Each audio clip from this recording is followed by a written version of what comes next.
Okay, so yesterday President Biden continued his lies, claiming that as a kid he was very engaged in the civil rights movement, something that has repeatedly been debunked. I got very engaged, in my case, in the civil rights movement. And as a kid, I worked a lot in the movement and I got deeply involved in the Democratic Party because the Democratic Party in Delaware was a Southern Democratic Party then. We were more a Southern state than a Northeastern state. And I got involved, and one thing led to another. And one day a group came to me of the senior members of the party and said they wanted me to run for the Senate. Now, these lies all sort of started back in 1987 when he made his first run for president, when he claimed that he marched in the civil rights movement. So here he is in 1987 when these weird lies first started. I did not march with a 12-point program. I marched with tens of thousands of others to change attitudes.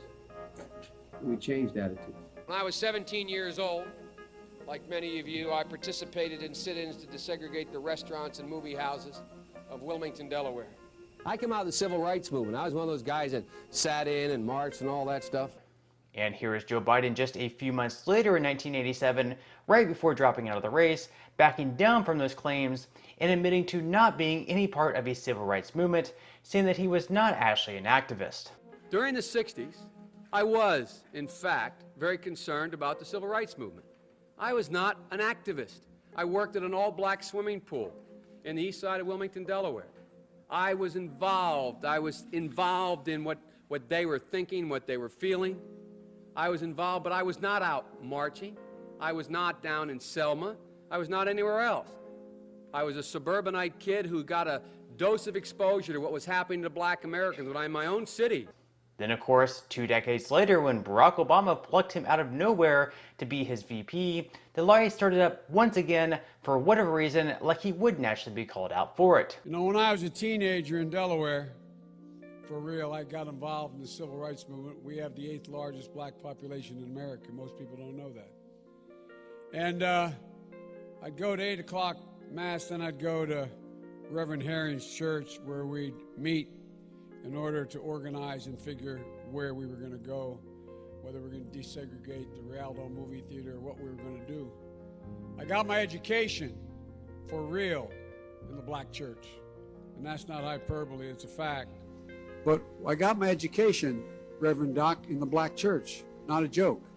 Because when we used to get organized on Sundays to go out and desegregate movie theaters and things like that, we'd do it through the black church. I was no big shakes, Reverend, in the civil rights movement. I was just a kid.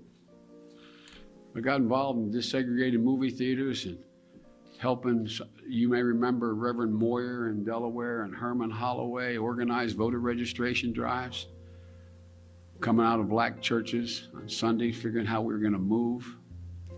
In October, I was invited to the National Civil Rights Museum in Memphis to receive the Freedom Award. A thing when I sat in black churches in the east side of Wilmington getting ready to, and by the way, next to two Jewish rabbis, getting ready to go out and desegregate movie theaters in Delaware. I never ever thought in my life I would be worthy of, and I'm still not sure I'm worthy of it. Even back in 2019, CNN's Jake Tapper and the New York Times called him out on the lie, and per the New York Times, more than once, advisors had gently reminded Mr. Biden of the problem with his formulation. He had not actually marched during the civil rights movement. And more than once, Mr. Biden assured them he understood and kept telling the story anyway. He lied to voters, according to the New York Times, quoting aides of Biden's, about having marched in the civil rights movement. This is Biden making this false claim in 1987. When I marched in the civil rights movement, I did not march with a 12-point program. I marched with tens of thousands of others to change attitudes. And the New York Times reports, quote, more than once, advisors had gently... So whether it's claiming he was a huge part of the civil rights movement or that he claimed to run for president to restore some type of decency and honor to the country, treating people with respect, then smearing the other half of the country on countless occasions, the lies just really never end. I said I was running for 3 reasons. 1, to restore the soul of America. By that I meant decency, honor, meaning what you say, literally treating people with some respect.